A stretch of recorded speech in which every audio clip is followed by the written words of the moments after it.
सतनाम श्री वाहेगुरु साहिब जीओ।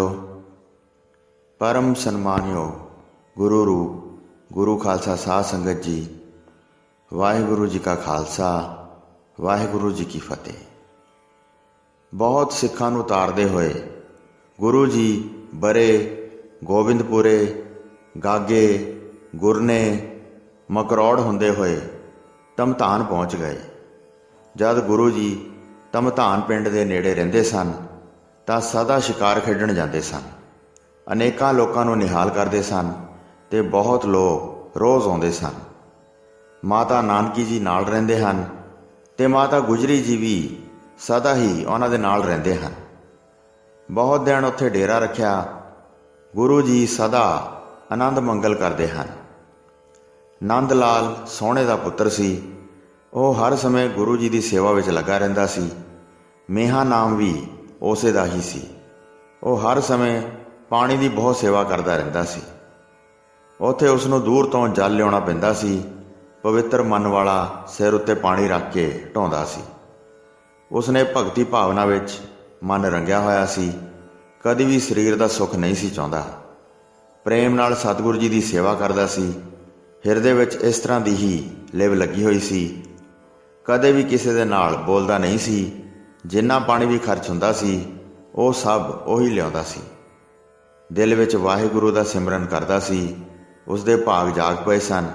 गुरु जी वास्ते शरधा धारण करदा सी। खाण पीण कुछ सहजे ही मिलदा सी। बहुत थोड़ा खांदा सी। भली प्रकार गुरु जी की सेवा करदा सी। भोजन वास्ते स्वाद नहीं सी धारण करदा। जो भी मिलदा सी उही खा लैंदा सी। गागर नूं सिर ते रख के लियाउंदा सी।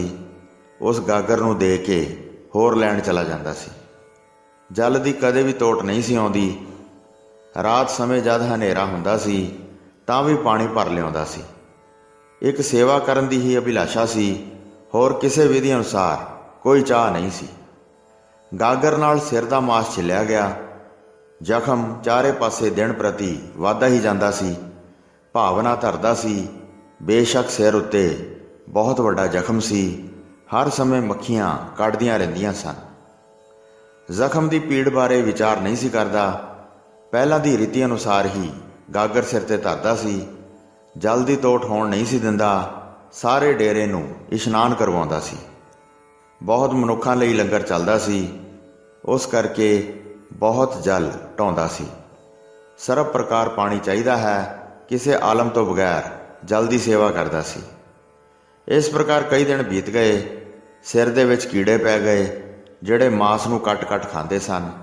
किसी नूं भी कदी इस बारे नहीं सी कहंदा।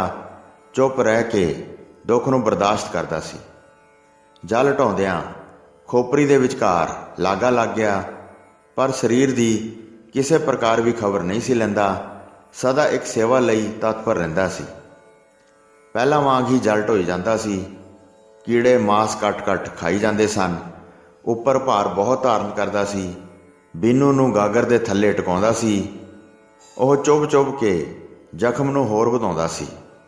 बीनू सदा सिर ते बझा रहिंदा सी। कदी कदी चंगी तरह बन्नण वास्ते खोलदा सी। एक दिन जद बीनू सिर तो लाया ते सिर तो खोल के हथ विच फड़िया, उसदे नाल कुछ किरम आए। ओह वेखदियां ही धरती ते डिग पए। मोहे ने हिरदे विच विचार किया, इत्थे डिग के यह झट मर जाणगे। ये मांस कित्थों खाणगे? तुरंत मर जाणगे जे पैर धर देंगे। इन्हां दे जीवन का उपाय मेरे सिर बगैर होर कोई नहीं जाणिया जा सकता। दया धार के कीड़े उठा लए जिथों डिगे सी, फिर उत्थे ही पा दिते। इस थां इन्हां दी पालना होवेगी। मेरे सिर दा यह मांस खाणगे। साध संगत जी, जदों किसी मनुख की अवस्था परमात्मा के सिमरन करन नाल चौथे पद विच पहुँच जाती है तां उसनूं सारे ब्रह्म ही दिसण लग पैंदा है। चारे पासे उसनूं परमात्मा की इक्को ही जोत दिसण लग पैंदी है। उसनूं दरख्तां, जानवरां, इत्थों तक कि कंधां विच भी परमात्मा के दर्शन होण लग पैंदे हन। माता नानकी जी ने उसनूं वेख्या। हिरदे विच विशेष दया आई। कहण लगे, हे मेरे भाई सुनो, ਤੂੰ ਬਹੁਤ ਪ੍ਰੇਮ ਨਾਲ ਸੇਵਾ ਕਮਾਈ ਹੈ। ਸ਼੍ਰੀ ਗੁਰੂ ਜੀ ਦੇ ਘਰ ਵਿੱਚ ਘਾਲ ਘਾਲੀ ਹੈ। ਕਸ਼ਟ ਦੀ ਪਰਵਾਹ ਨਾ ਕਰਕੇ ਤੇ ਪ੍ਰਸੰਨ ਹੋ ਕੇ ਘਾਲਣਾ ਘਾਲੀ ਹੈ। ਸਿਰ ਉੱਤੇ ਕੀੜੇ ਪਏ ਵੀ ਨਹੀਂ ਜਾਣੇ ਹਨ। ਉਸੇ ਰੀਤੀ ਨਾਲ ਗੁਰੂ ਜੀ ਦੀ ਸੇਵਾ ਕਰੀ ਜਾਂਦਾ ਹੈ। ਮੇਹੇ ਨੇ ਸੁਣ ਕੇ ਬੇਨਤੀ ਕੀਤੀ, ਮੇਰਾ ਸਰੀਰ ਕਿਸੇ ਗਿਣਤੀ ਵਿੱਚ ਨਹੀਂ। ਮੇਰੀ ਸੇਵਾ ਜੇ ਪ੍ਰਵਾਨ ਹੋਵੇ, ਇਹਨਾਂ ਕਿਰਮਾਂ ਨਾਲ ਮੇਰਾ ਕਲਿਆਣ ਹੋਵੇਗਾ। ਇਹਨਾਂ ਨੂੰ ਜਿਵੇਂ ਕੋਈ ਸੰਕਟ ਨਾ ਹੋਵੇ, ਹੇ ਮਾਤਾ ਜੀ ਉਸ ਤਰ੍ਹਾਂ ਦਾ ਉਪਾਅ ਕਰੋ।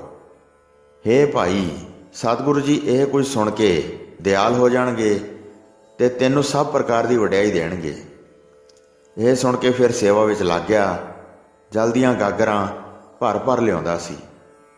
ਜਦ ਸ਼੍ਰੀ ਗੁਰੂ ਤੇਗ ਬਹਾਦਰ ਜੀ ਸੁੱਖਾਂ ਦੇ ਮੂਲ ਆਪਣੀ ਮਾਤਾ ਜੀ ਦੇ ਪਾਸ ਬੈਠੇ ਸਨ, ਇੰਨੇ ਵਿੱਚ ਮੇਹਾ ਉੱਥੇ ਆ ਗਿਆ। ਜਲ ਦੀ ਗਾਗਰ ਨੂੰ ਉਸਨੇ ਸਿਰ ਤੇ ਚੁੱਕਿਆ ਹੋਇਆ ਸੀ। ਮਾਤਾ ਨਾਨਕੀ ਜੀ ਨੇ ਮੇਹਾ ਨੂੰ ਵੇਖ ਕੇ ਕਿਹਾ, ਹੇ ਪੁੱਤਰ, ਇਸ ਨੇ ਮਹਾਨ ਸੇਵਾ ਕੀਤੀ ਹੈ। ਕੱਲ ਮੈਂ ਇਸ ਨੂੰ ਵੇਖ ਕੇ ਬਹੁਤ ਹੈਰਾਨ ਹੋਈ। ਜਿਹੜਾ ਸਿਰ ਤੇ ਬਿੰਨੂ ਬੰਨਿਆ ਹੈ, ਉਸ ਦੇ ਥੱਲੇ ਵੱਡਾ ਜ਼ਖਮ ਹੋਇਆ ਹੈ। ਮੇਰੇ ਵੇਖਦਿਆਂ ਜਦ ਬਿੰਨੂ ਲਾਇਆ ਤਾਂ ਮੈਂ ਸਿਰ ਦੇ ਜ਼ਖਮ ਵਿੱਚ ਕੀੜੇ ਪਏ ਵੇਖੇ। ਕੁਝ ਕੀੜੇ ਉਸ ਸਮੇਂ ਧਰਤੀ ਤੇ ਡਿੱਗ ਪਏ। ਇਸ ਨੇ ਚੁੱਕ ਕੇ ਸਿਰ ਤੇ ਧਰ ਲਏ। ਹੁਣ ਇਸ ਨੇ ਬਹੁਤ ਵੱਡੀ ਘਾਲ ਘਾਲੀ ਹੈ। ਆਪ ਜੀ ਦੇ ਨਾਲ ਬਹੁਤ ਦੇਰ ਰਿਹਾ ਹੈ। ਕਦੀ ਵੀ ਕਿਸੇ ਨੂੰ ਜਤਾਇਆ ਨਹੀਂ ਹੈ। ਚੁੱਪ ਧਾਰ ਕੇ ਸੇਵਾ ਕਮਾਉਂਦਾ ਹੈ। ਖਾਣ ਪੀਣ ਵਿੱਚ ਕੋਈ ਸਵਾਦ ਨਹੀਂ ਲੈਂਦਾ। ਰਾਤ ਦਿਨ ਪ੍ਰੇਮ ਸੇਵਾ ਵਿੱਚ ਭਿੱਜਿਆ ਰਹਿੰਦਾ ਹੈ। ਹੁਣ ਕਿਰਪਾਲੂ ਹੋ ਕੇ ਇਸ ਨੂੰ ਨਿਹਾਲ ਕਰੋ। ਜੋ ਚਾਹੁੰਦਾ ਹੈ ਇਸ ਨੂੰ ਦਿਓ। ਮਾਤਾ ਨਾਨਕੀ ਜੀ ਦੇ ਬਚਨ ਸੁਣ ਕੇ ਗੁਰੂ ਜੀ ਦੇ ਰਸੀਲੇ ਨੈਣ ਕਿਰਪਾ ਨਾਲ ਭਰ ਗਏ। ਵੇਖ ਕੇ ਉਸ ਨੂੰ ਬੁਲਾ ਲਿਆ। ਉਸ ਦੀ ਸੇਵਾ ਮਹਾਨ ਸਫਲ ਜਾਣੀ। ਪਿਛਲੇ ਯੁੱਗ ਵਿੱਚ ਜਿਵੇਂ ਤਪ ਦੀ ਕਮਾਈ ਕਰਦੇ ਸਨ, ਅਨੇਕ ਪ੍ਰਕਾਰ ਨਾਲ ਬਹੁਤ ਕਸ਼ਟ ਪਾਉਂਦੇ ਸਨ। ਸਰਦੀ ਦੀ ਰੁੱਤ ਵਿੱਚ ਵੱਡੇ ਜਲ ਵਿੱਚ ਜਾ ਕੇ ਬੈਠਦੇ ਸਨ। ਗਰਮੀ ਵਿੱਚ ਅਗਨੀ ਪਾਸ ਬੈਠ ਕੇ ਪੰਚਾ ਤਪ ਕਰਦੇ ਸਨ। ਪੰਚਾ ਤਪ ਉਹ ਹੁੰਦਾ ਹੈ ਜਿਹੜਾ 4 ਅੱਗਾਂ ਦੀਆਂ ਧੂਣੀਆਂ ਅਤੇ 5ਵਾਂ ਸੂਰਜ, ਇਹਨਾਂ 5 ਨਾਲ ਸਰੀਰ ਨੂੰ ਤਪਾਉਣ ਰੂਪੀ ਕਰਮ ਨੂੰ ਕਹਿੰਦੇ ਹਨ। ਅਤੇ ਥੜੇ ਤੇ ਜਾ ਕੇ ਫਲ ਖਾਂਦੇ ਸਨ। ਪੁੱਠੇ ਲਟਕ ਕੇ ਭਗਤੀ ਕਰਦੇ ਸਨ। ਪੱਤੇ ਖਾ ਕੇ ਵਰਤ ਦੀ ਸਾਧਨਾ ਕਰਦੇ ਸਨ। ਜੰਗਲ ਵਿੱਚ ਰਹਿ ਕੇ ਇਕਾਂਤ ਵਿੱਚ ਪ੍ਰਭੂ ਦੀ ਆਰਾਧਨਾ ਕਰਦੇ ਸਨ। ਪਦਮ ਆਸਨ ਕਰਕੇ ਜੋ ਕਰਦੇ ਸਨ, ਕਿੱਥੋਂ ਤੱਕ ਗਿਣੀਏ ਕਿਵੇਂ ਕਿਵੇਂ ਤਪ ਕਰਦੇ ਸਨ।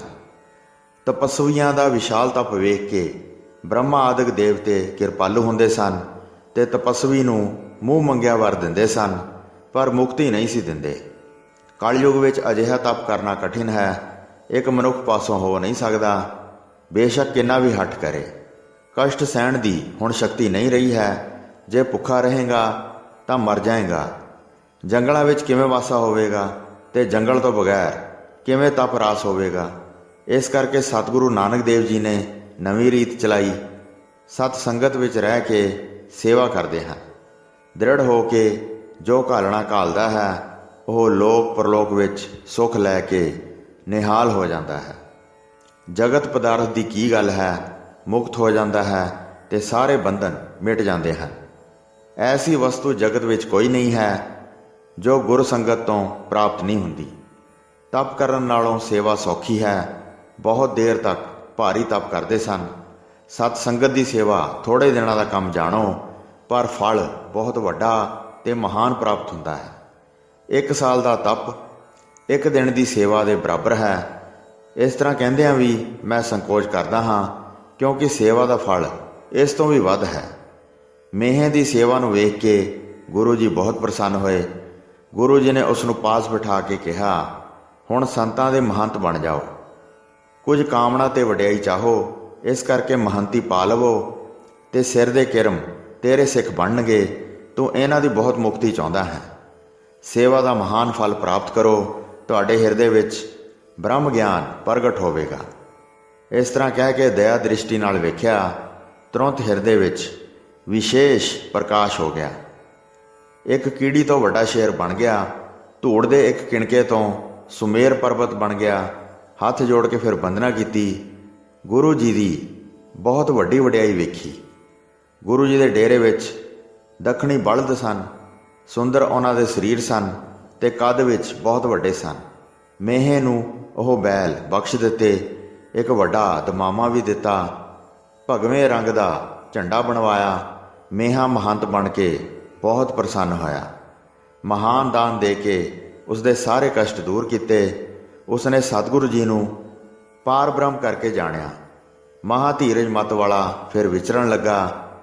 ਪਹਿਲਾ ਚੇਲਾ ਲਖਮੀਰ ਨਾਂ ਦਾ ਇੱਕ ਵਿਅਕਤੀ ਹੋਇਆ। ਗੁਰੂ ਜੀ ਦੀਆਂ ਖੜਾਵਾਂ ਪੂਜਾ ਕਰਵਾਉਂਦਾ ਸੀ। ਗੁਰੂ ਜੀ ਦੀ ਵੱਡੀ ਮਹਿਮਾ ਪ੍ਰਗਟ ਕੀਤੀ। ਇਸ ਪ੍ਰਕਾਰ ਗੁਰੂ ਜੀ ਦੀ ਸੇਵਾ ਕਰਕੇ ਮੇਹਾ ਮਹੰਤ ਬਣ ਗਿਆ ਤੇ ਸੁੱਖ ਪ੍ਰਾਪਤ ਕੀਤਾ। ਦੋਵਾਂ ਲੋਕਾਂ ਦੀ ਵਡਿਆਈ ਪ੍ਰਾਪਤ ਕੀਤੀ। ਗੁਰੂ ਜੀ ਦੀ ਸੇਵਾ ਕਰਕੇ ਉਹ ਤੁਰੰਤ ਪ੍ਰਾਪਤ ਕਰ ਲਈ। ਇਸ ਤਰ੍ਹਾਂ ਸ੍ਰੀ ਗੁਰੂ ਤੇਗ ਬਹਾਦਰ ਜੀ ਉਸ ਪਿੰਡ ਵਿੱਚ ਵਾਸਾ ਕਰਕੇ ਅਨੇਕ ਪ੍ਰਕਾਰ ਦੇ ਚਰਿੱਤਰ ਕਰਦੇ ਸਨ। ਸ਼ਿਕਾਰ ਖੇਡ ਕੇ ਆਪਣੇ ਡੇਰੇ ਵਿੱਚ ਆ ਜਾਂਦੇ ਸਨ। ਬਹੁਤ ਸੰਗਤ ਪਹੁੰਚ ਕੇ ਦਰਸ਼ਨ ਕਰਦੀ ਸੀ। ਸੰਗਤਾਂ ਬਹੁਤ ਧਨ ਲੈ ਕੇ ਆਉਂਦੀਆਂ ਸਨ। ਸਤਿਗੁਰੂ ਜੀ ਮਹਾਨ ਲੰਗਰ ਚਲਾਉਂਦੇ ਸਨ। ਫਿਰ ਵੀ ਬਹੁਤ ਧਨ ਇਕੱਠਾ ਹੋ ਜਾਂਦਾ ਸੀ। ਜਦ ਸਤਿਗੁਰੂ ਜੀ ਉਸ ਧਨ ਨੂੰ ਵੇਖਦੇ ਸਨ, ਉਹ ਉਸ ਧਨ ਨੂੰ ਪਰਉਪਕਾਰ ਵਾਸਤੇ ਦੇ ਦਿੰਦੇ ਸਨ। ਕਿਤੇ ਖੂਹ ਅਤੇ ਕਿਤੇ ਬਾਗ ਲਵਾ ਦਿੰਦੇ ਸਨ। ਗੁਰੂ ਮਾਲਕ ਧਨ ਨੂੰ ਆਪਣੇ ਪਾਸ ਨਹੀਂ ਸੀ ਰੱਖਦੇ। ਜਿਵੇਂ ਆਉਂਦਾ ਸੀ ਉਸ ਤਰ੍ਹਾਂ ਹੀ ਚਲਾ ਦਿੰਦੇ ਸਨ। ਵਾਹਿਗੁਰੂ ਜੀ ਕਾ ਖਾਲਸਾ, ਵਾਹਿਗੁਰੂ ਜੀ ਕੀ ਫਤਿਹ।